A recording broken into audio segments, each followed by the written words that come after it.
अहमदाबाद में plane crash के बाद मलबे से भागवत गीता मिली है, जो पूरी तरह से सही सलामत बताई जा रही है। भागवत गीता को हादसे वाली जगह से रेस्क्यू टीम ने बरामद किया है और अंदाजा यही लगाया जा रहा है कि कोई ट्रैवलर इसे अपने साथ ले जा रहा था। विमान हादसा हुआ, एक को छोड़कर किसी की जान नहीं बची और मलबे के ढेर से ये भागवत गीता बरामद हुई है। सब कुछ जलकर खाक हो गया और ये भागवत गीता सही सलामत बच गई और उसी की ही तस्वीरें जो हैं वायरल हो रही हैं।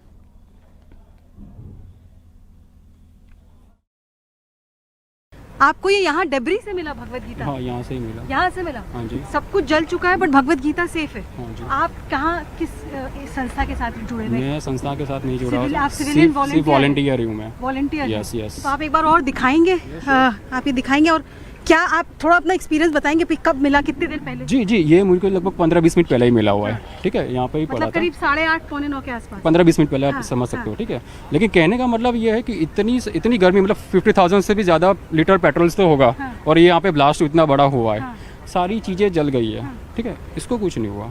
अंदर के पेजेस भी ठीक है? एवरी एक से एक पेज सेफ है। मैं आपको अंदर से खोल के दिखा सकता हूँ। ठीक है, आप देख सकते हो, सिर्फ छोटा होल पड़ा हुआ है, बाकी के सारे पेज नीट एंड क्लीन है। आप पढ़ भी सकते हो, एक भी पेज में कुछ नहीं हुआ।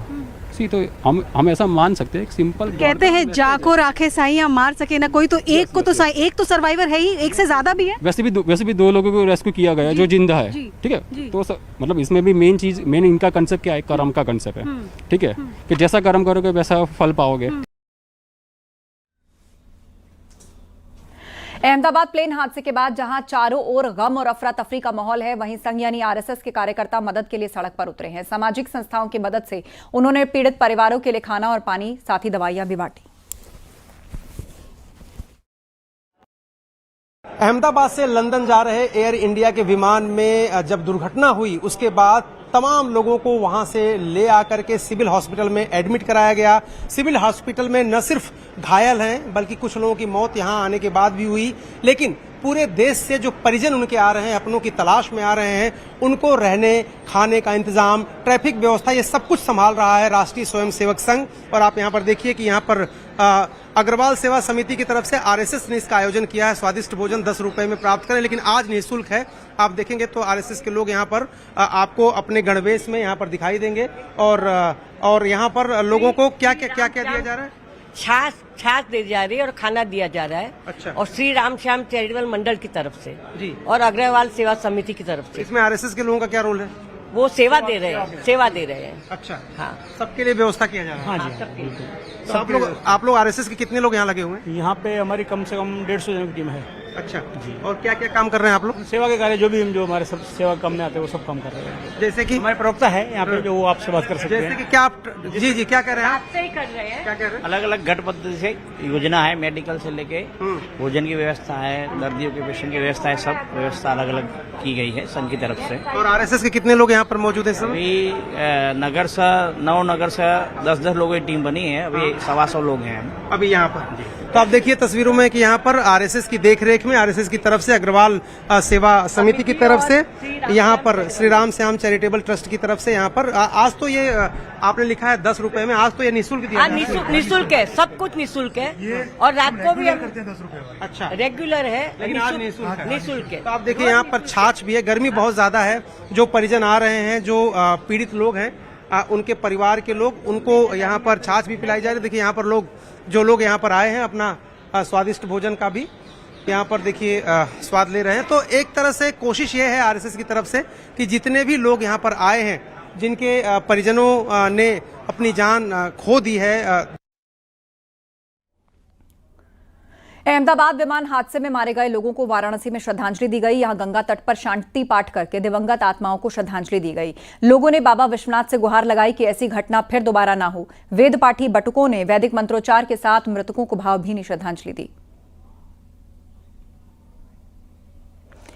तो एयर इंडिया विमान क्रैश में जिन लोगों की जान गई है या जो लोग घायल हैं, उन सब की शांति और सकुशलता के लिए बाबा विश्वनाथ के मंदिर में पूजा अर्चना की गई। मंत्रोच्चारण के साथ सभी के लिए शांति पाठ किया गया। वाराणसी में कुछ इस तरह लोगों ने श्रद्धांजलि दी। तमाम बटुकों ने मंत्रोच्चारण के साथ उनकी शांति की प्रार्थना की। गंगा किनारे ये शांति पाठ किया गया और बाबा विश्वनाथ से यही प्रार्थना की गई कि जिन लोगों की जान गई है उन सभी को सद्गति प्राप्त हो। शांति मिले, उनके परिवारों को संबल प्रदान करें और साथ ही साथ जो लोग घायल हैं वो जल्द से जल्द सकुशल हो जाएं और फिर दोबारा इस तरह का कोई भी हादसा कहीं भी पेश ना आए।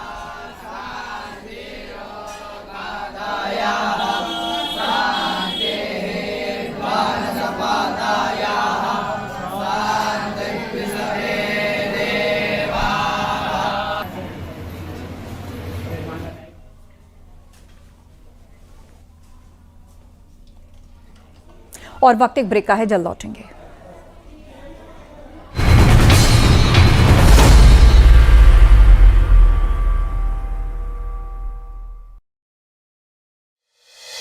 आप देख रहे हैं न्यूज़ 18 उत्तर प्रदेश उत्तराखंड।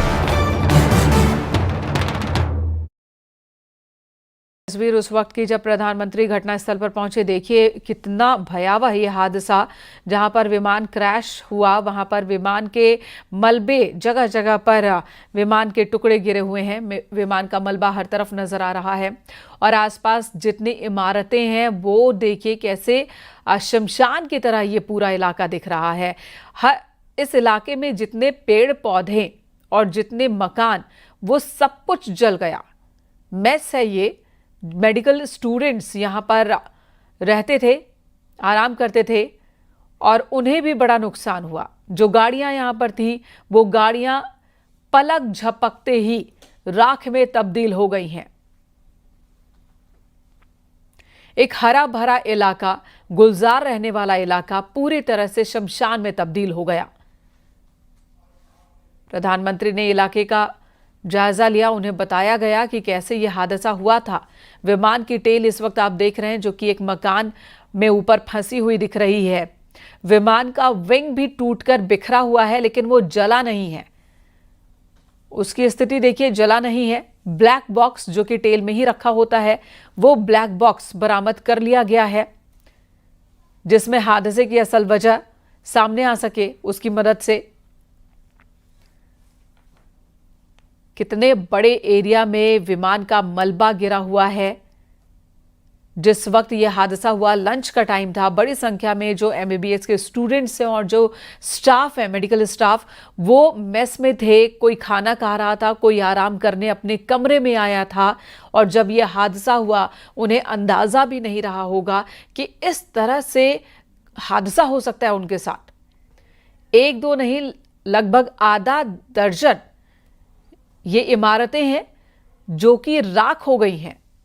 इन इमारतों को देखकर आप ये सोच भी नहीं पाएंगे कि हादसे से पहले ये जगह गुलजार थी